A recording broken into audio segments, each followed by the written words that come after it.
Good morning, everybody. We wanted to give you an update.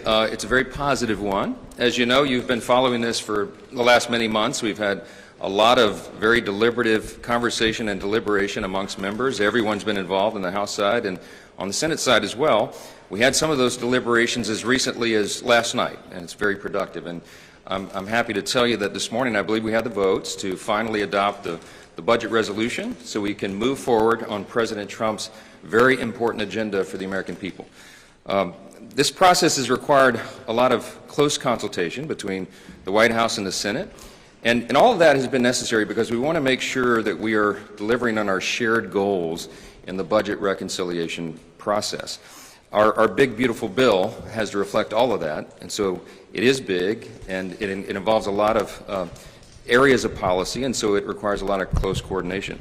Our two chambers are directly aligned also on a very important principle, and that is the principle of fiscal responsibility. We are the party that delivers and ensures that. So we have a number of aims here. Our aim is to deliver on our promises in this big, beautiful bill regarding things like border security, restoring peace through strength, and American energy dominance, and regulatory reform to get the economy really humming again. And of course also tax relief, tax reductions. We have to make the tax cuts permanent, and that's all involved and enveloped in this big effort, and all the other promises and priorities we made.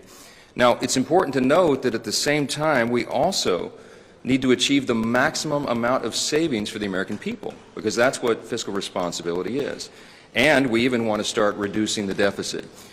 So with all that in mind, our first big, beautiful reconciliation package here involves a number of commitments, and one of those is that we are committed to finding at least $1.5 trillion in savings for the American people, while also preserving our essential programs. The Democrats are out right now trying to make hay out of the fact that we're going to gut Medicaid and all these other things. It's simply not true. We're going to protect the essential programs for everybody who's eligible to receive those, and you'll see that reflected in the final bill. But I think it's very important for us to note that we'll be looking for $1.5 trillion in savings, and I can tell you that many of us are going to aim much higher and find those savings because we believe they are there. We want to make government more efficient, effective, and leaner for the American people. And I think that will serve every American of every party, and we're happy to do that. This morning we'll take the next big step in that process, and I just want to say I'm very happy to have our partners in the Senate working so closely with us as one team. One unified team, which is very important for us to deliver on all these objectives. And I can't tell you how much I thank Senate Majority Leader Thune for his principled, steady leadership and his resolve through this entire process, and I'm delighted to yield the podium to him next. Thank you.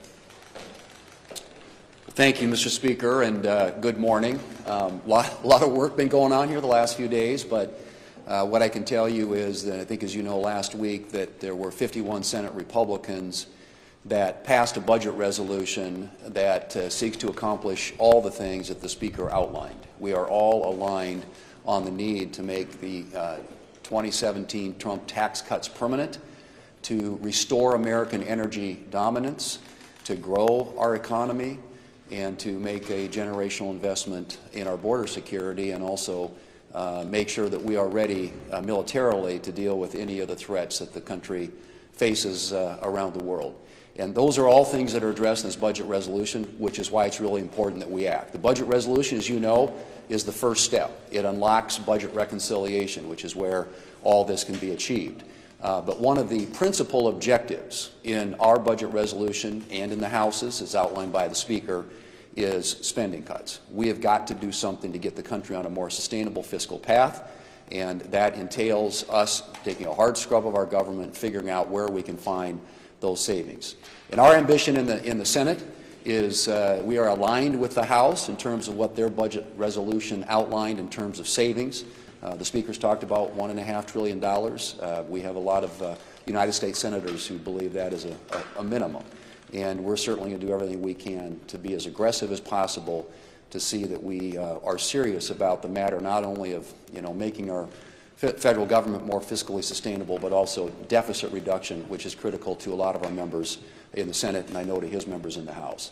So we're ready to move forward. I'm hoping that the Speaker and his team and his House colleagues can succeed today, get the budget resolution passed, and that will set us up for the next step in this process, which enables us to achieve all the things on President Trump's agenda, including those I just outlined. But absolutely essential that we work really, really hard to see what we can do to make government smaller, more efficient, and more accountable to the American taxpayer. Thank you. Thanks so much. Thanks. Find the cuts.